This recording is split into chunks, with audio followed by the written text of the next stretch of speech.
Hi, I'm Faith. I work in tech sales. I work at a startup in New York City. I lost a 300K deal over the weekend, and this is why I'm not pressed about it.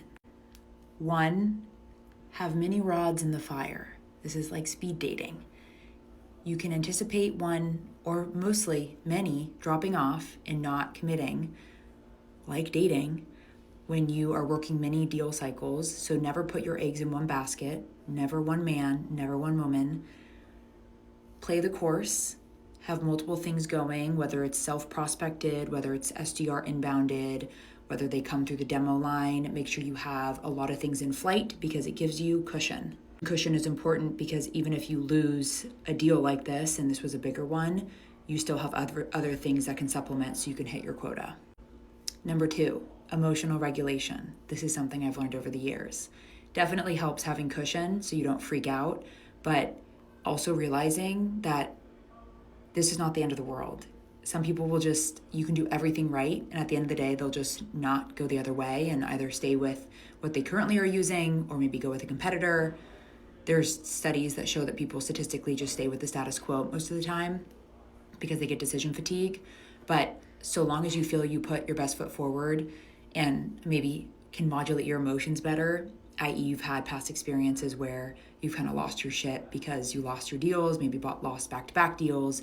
Maybe we're starting to get really excited about the accelerators and the commission you were going to get, started maybe, because I've done all of this, spending money, knowing you're anticipating a large commission check. You're fully not alone. It's really, really difficult to detach yourself from the outcome.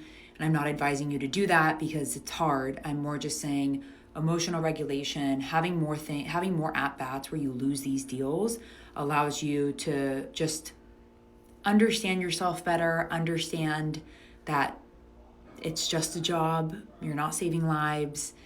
They might come back around in a few months, maybe a year, and you might be able to sign them then, and that's going to be so gratifying because you've already laid down the foundation for a great partnership. Number 3 is know that you put your best foot forward, especially for, I would say over 100K deals. It's important that you kind of have a little bit more finesse and strategy around it, i.e.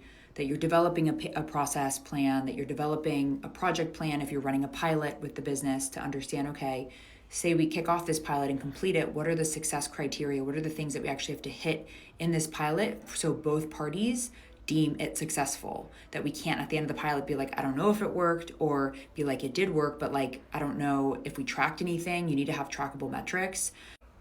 Developing a business plan. So oftentimes economic buyers or experienced buyers, people that have bought technology previously, will ask you to develop, and it's also good to do this proactively because it shows really good business and sales acumen, a business overview and a business case that basically justifies the cost of paying for your software in terms of what in the business's numbers, capturing things that are tied to revenue within that business that your product solves for, i.e. revenue loss preserved, engineering time preserved, just time across the team preserved because your software can automate and optimize a lot of these things that they struggle with and can speed up workflows.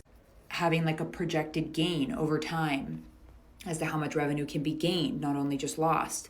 Being able to compare scenarios, especially if they're comparing with a competitor, you should definitely know what their pricing is because you don't want to lose on price. I think, especially if you're more of a startup business, you can always be flexible on price, as well as what they are considering status quo, whether it's just staying the same.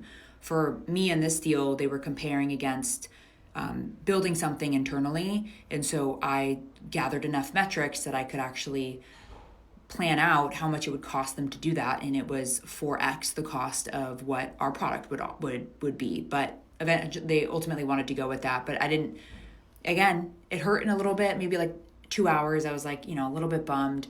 But eventually I was you know what? I have so much going on.